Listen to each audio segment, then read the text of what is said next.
We are live. This is the first ever Epic Conference. Thanks for joining us.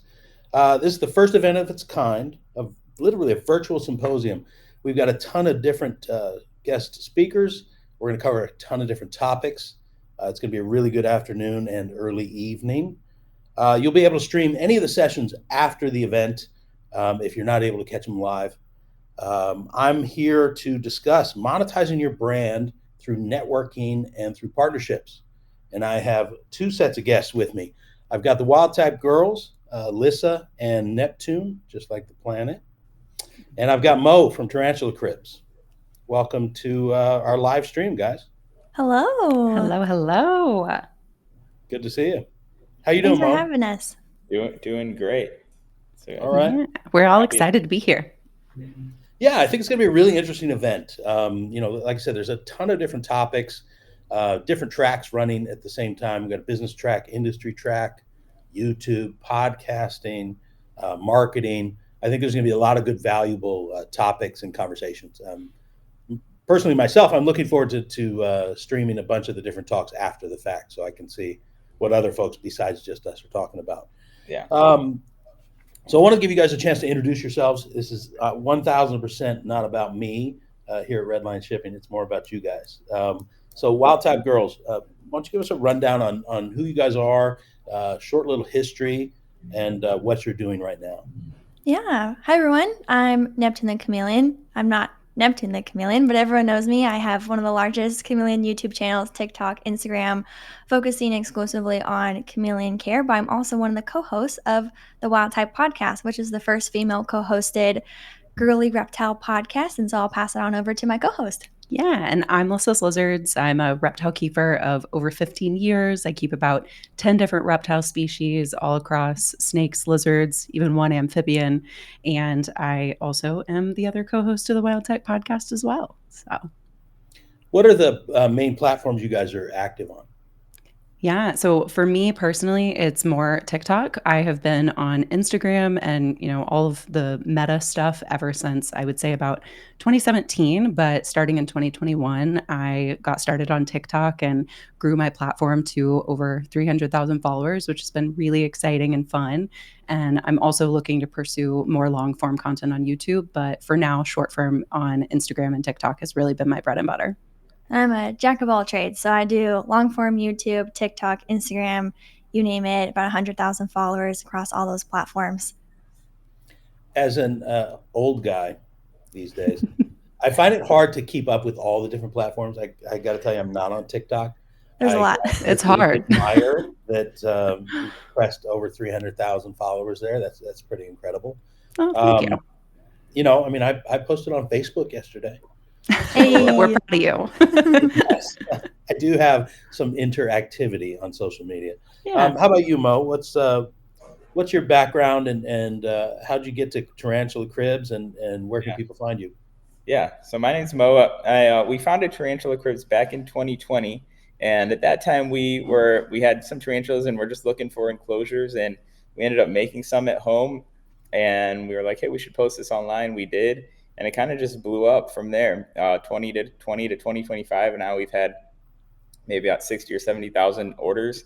And so we have, we've come out with quite a few enclosures, over 100 different styles. And we mainly are on Instagram. We dab a little bit in YouTube. But yeah, Instagram's our main platform that we're posting on.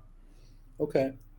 So, I've been watching the two sets here, the Tarantula Cribs team and the Wild Type team. I've been watching you guys both for a while, and I really admire what you're able to do.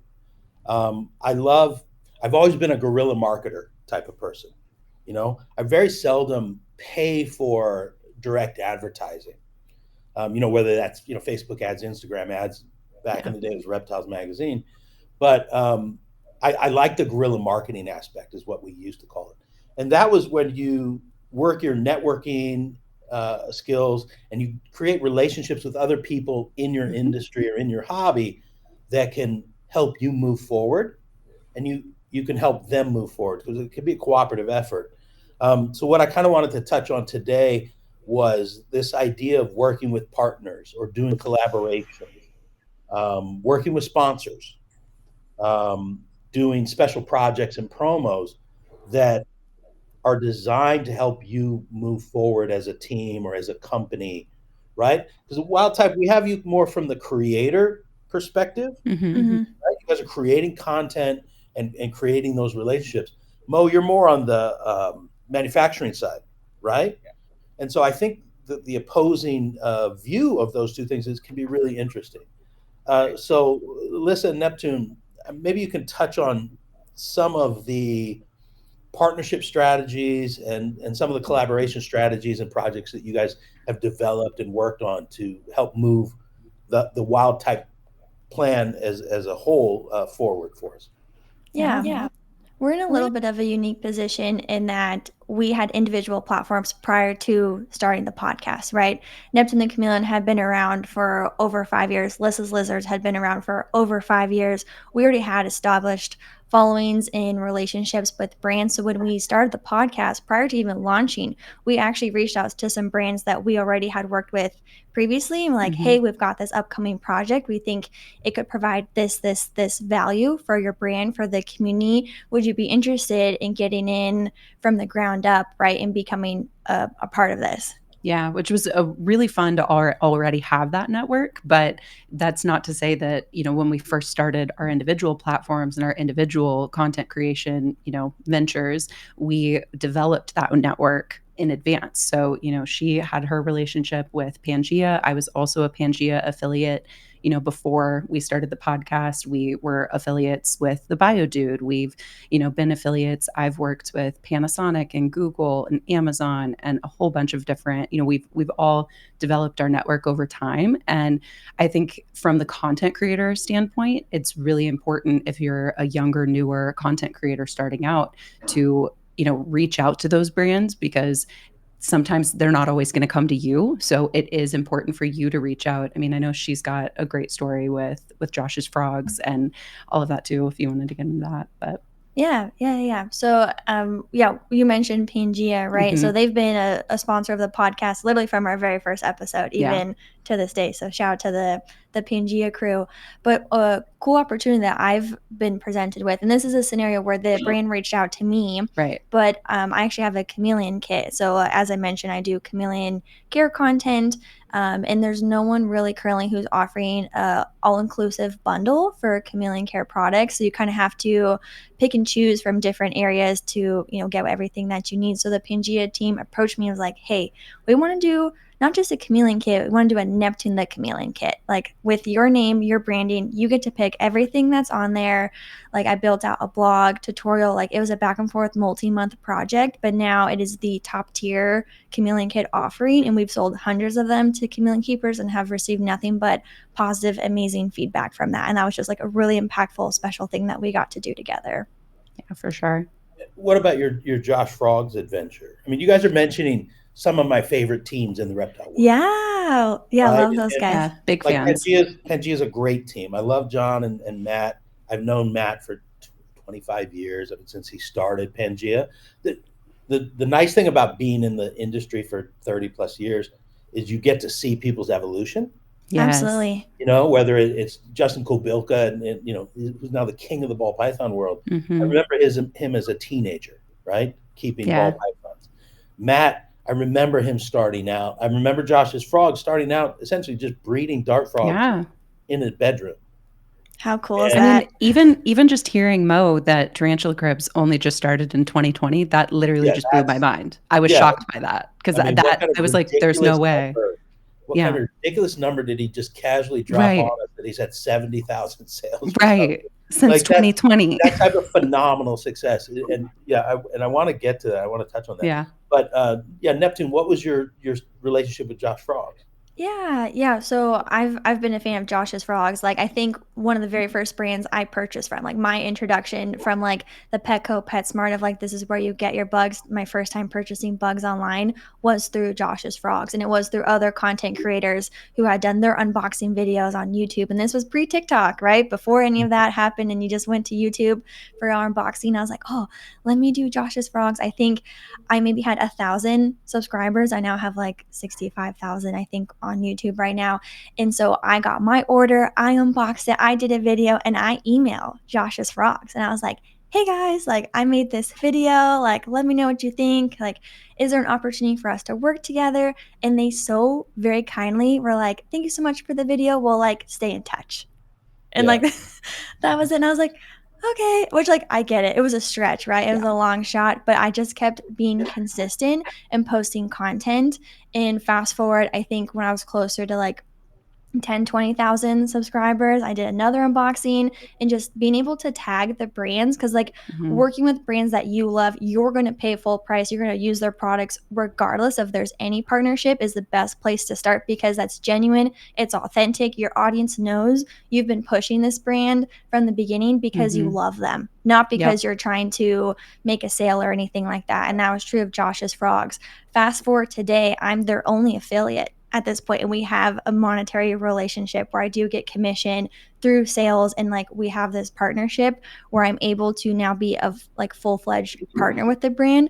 But that was like took 5 years, right, to get to the point where I am now. So it's been really cool to kind of see the benefits of the consistency and planting the seeds, and not thinking that those partnerships are going to reap anything overnight, but like you're playing the long game, and like it's beneficial for the brand and for you as the creator. Yeah. I had a very similar situation happen with the BioDude. I had found the BioDude probably back in like 2016, 2017, and I was obsessed with their substrates. And that was just something that I immediately just started posting and tagging them. And that's how I started. And then one day I was in an expo, and the BioDude wholesale girl recognized me, chased me down. Next thing I know, I'm an affiliate.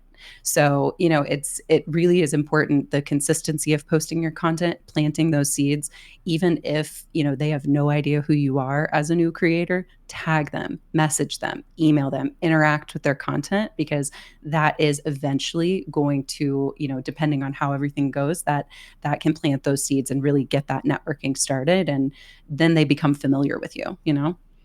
I think that's super valuable. You know, you guys mentioned Josh a number of times, Josh's Frogs, and Josh Willard is actually giving the keynote presentation for the Epic conference event, and I think he's one of the brightest business minds in our industry. I love what he's done. I love his thought process and his strategy and his branding and what he's brought to the market. I'm a huge fan of that. And what you touched on, I think, is so important, especially for smaller creators, smaller entrepreneurs that want to grow something, is the importance of being consistent and 1,000%. It's crucial. Right? Because, you might get turned down from Josh, because I met a lot of people approach Josh for, hey, let's do a deal.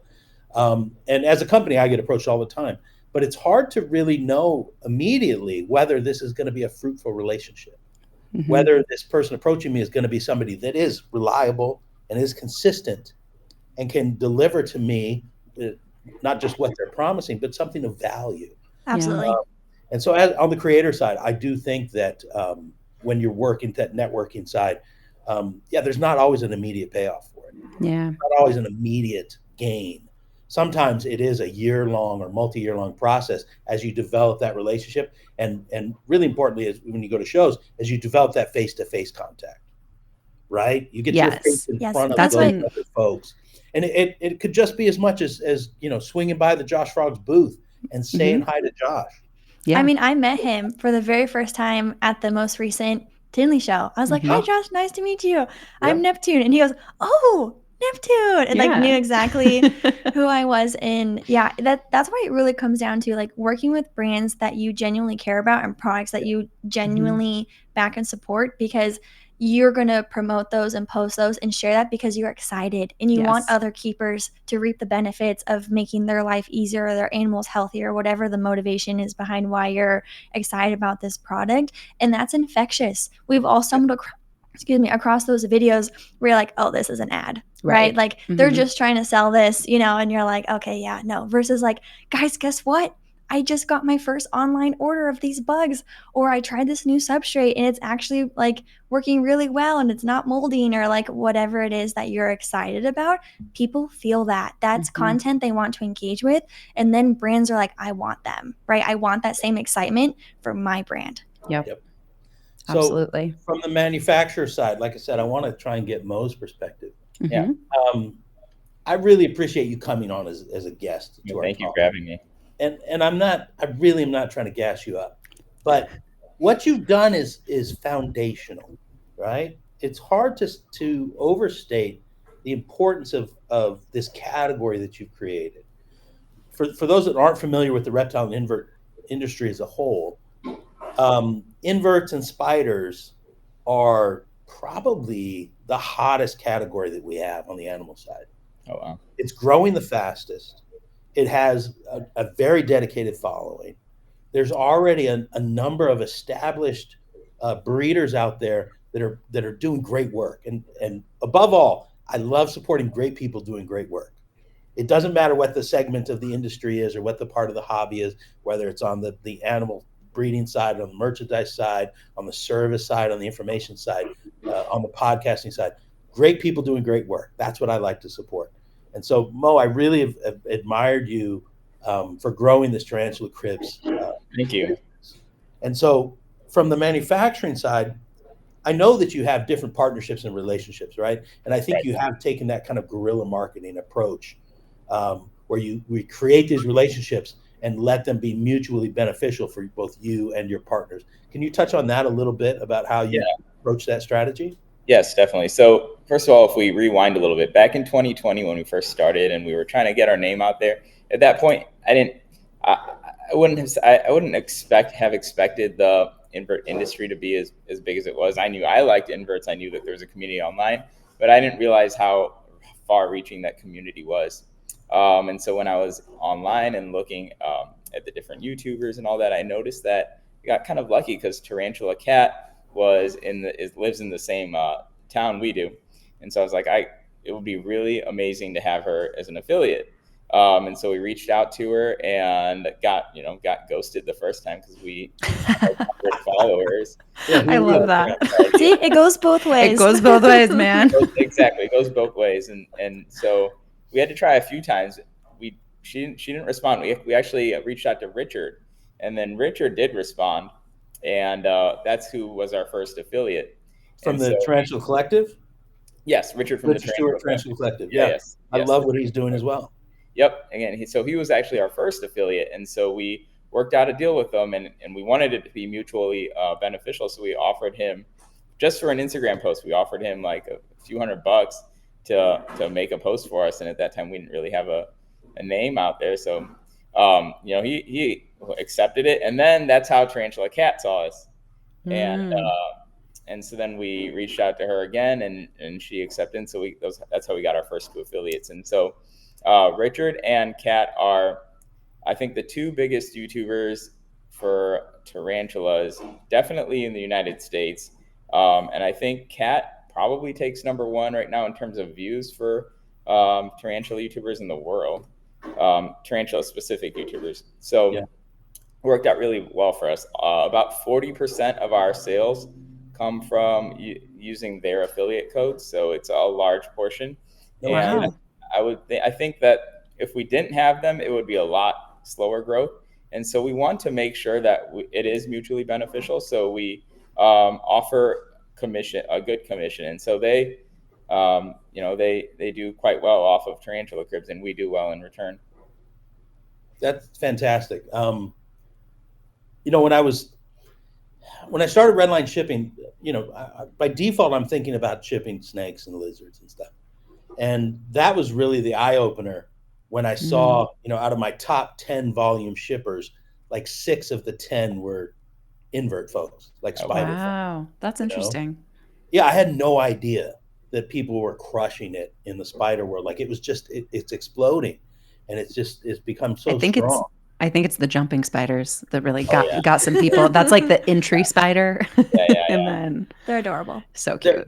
Well, so there's a lot of good folks doing that. And you mentioned Tarantula Cat, and you mentioned Richard at Tarantula Collective. Both are really well known, but I know that you also work with some smaller influencers, right? Yes. Not necessarily micro brands, but not necessarily the biggest names. Yeah. You find value in working with the smaller creators or smaller breeders as well? Yeah, so obviously it made sense to go after some of the big YouTubers, but I noticed in other industries, a lot of companies were using what we'd call micro influencers or smaller influencers. And I know that they've influenced me to purchase things before. So we were open to looking at, we didn't really care about following. We cared about more about content.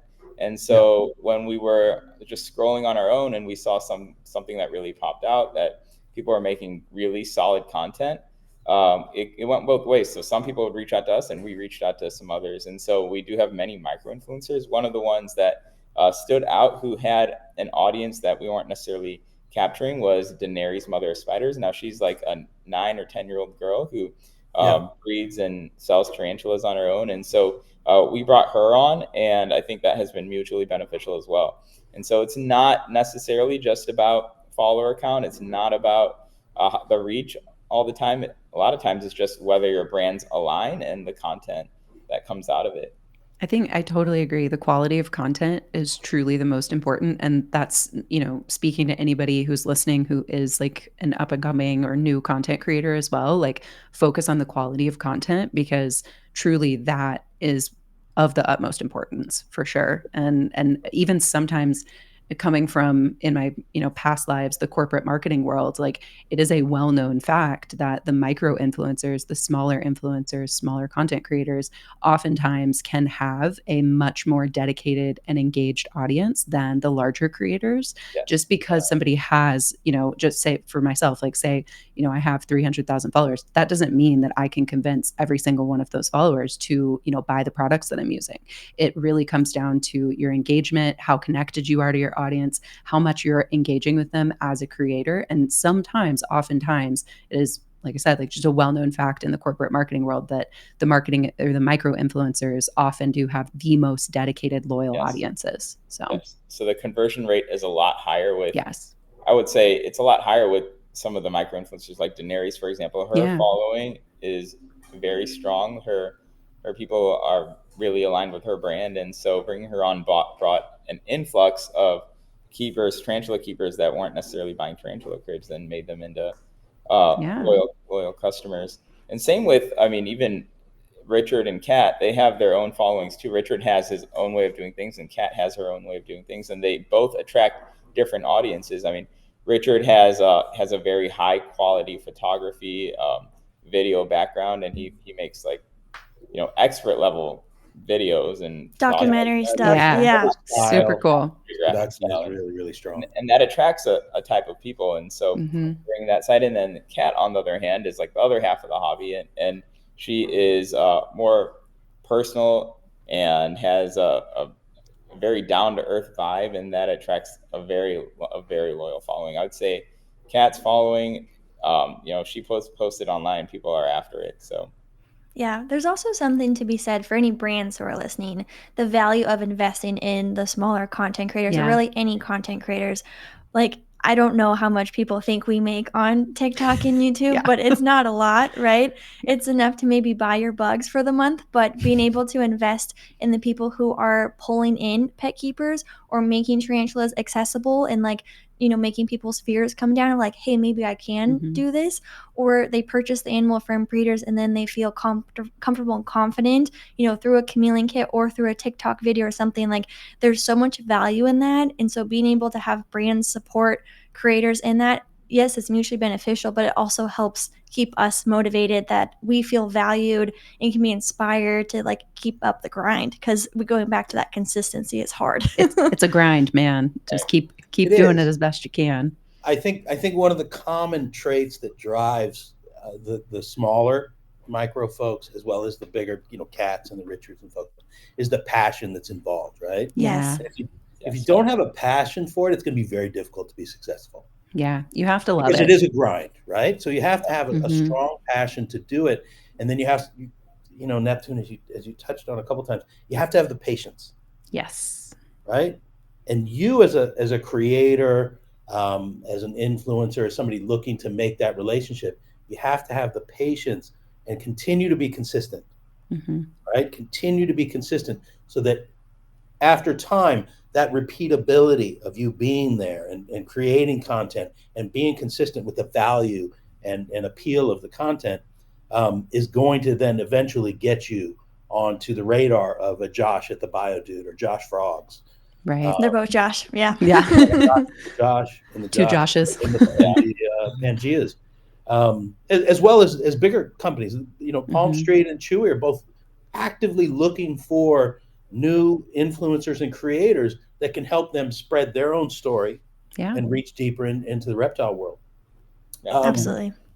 What's interesting, we have a couple of minutes left, and so I'm going to go a little bit off script because I spent a couple of minutes gassing Mo up about his foundational important work on the acrylic cage world, which I think is just fantastic. But I gotta spend some time and shine a spotlight on the Wild Tech Girls. There's a thing happening right now, and because I have 2-3 minutes here, I'm going to touch on it.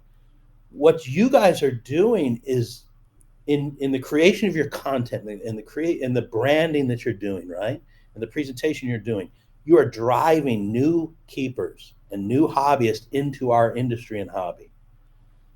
We just spent time at the Dallas show, the NARBC Dallas show last weekend.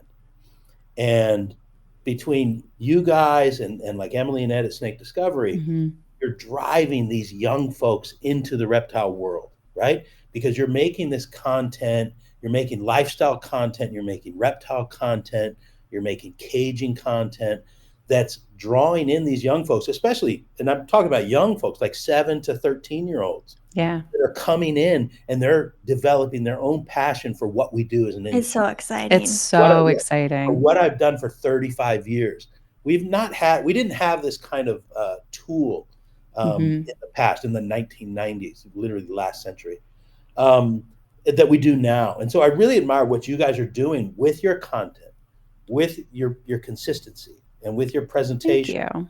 And your willingness to provide good, accessible content. I don't find a ton of value in the edgy content or the wacky, crazy, wild content. That has a very limited audience. I think there's a lot of value in good, wholesome content that can appeal to a wide variety of folks. So we saw tons of kids at the Dallas show, and for example, I spent time at the Harbin's booth, Herb and Harbin, selling hognose snakes. And as I'm sitting there for 15 minutes talking with the Harbins, there must have been 3 different sets of young girls, 7-year-olds, 9-year-olds, 12-year-olds, came up with their families, looking at hognose, buying a hognose, and talking to them about hognose caging. Oh, and yeah. I just didn't notice that before, but it's definitely an emerging demographic that we're doing and we're seeing. And I mean, that's the whole future of what we do. That's the whole future. Well, that was something we had talked about specifically when starting the podcast was, keeping it wholesome, making sure that, it's available to all ages. And we have had moms in our DMs being like, thank you so much for keeping this, PG-13. I know my girls can listen to it and I don't have to worry. And, that was very intentional because we wanted to make sure that it was accessible to everybody and, that we could bring in, like you said, as many new, younger audiences as we can, because that is the future of the industry, It's so important. And I think you guys are doing just a fantastic job. I'm so proud of you and the work you're doing. Thanks, Robin. All transparency, I have been sponsoring the Wild Type Girls because I love to do what they're doing. Like I said, I love to support great people doing great work. So yes, let's shine a light on folks like you that are working to directly bring in fresh faces and young faces into the hobby, because those are going to be the future. And that's so thank important. you. So in wrapping up, we've only got a couple seconds here, but I think from all of the epic talks from the day, from the epic conference, I think it's important for the viewer to see if they can have one takeaway from any of the talks, one thing that they can take for themselves, a strategy, an insight, the thought of being consistent and reliable, something they can take away from the event and apply to their hobby, to their personal life, to their business that can help them take a step forward. That's what I want to see. I want to see people be able to benefit from the conference. Thanks to you guys for joining me. And maybe we'll Thanks get for you on having the next us. time, we do the next epic conference. Thanks so much. Thank you so much. Take care. Thanks, everyone. Thank you.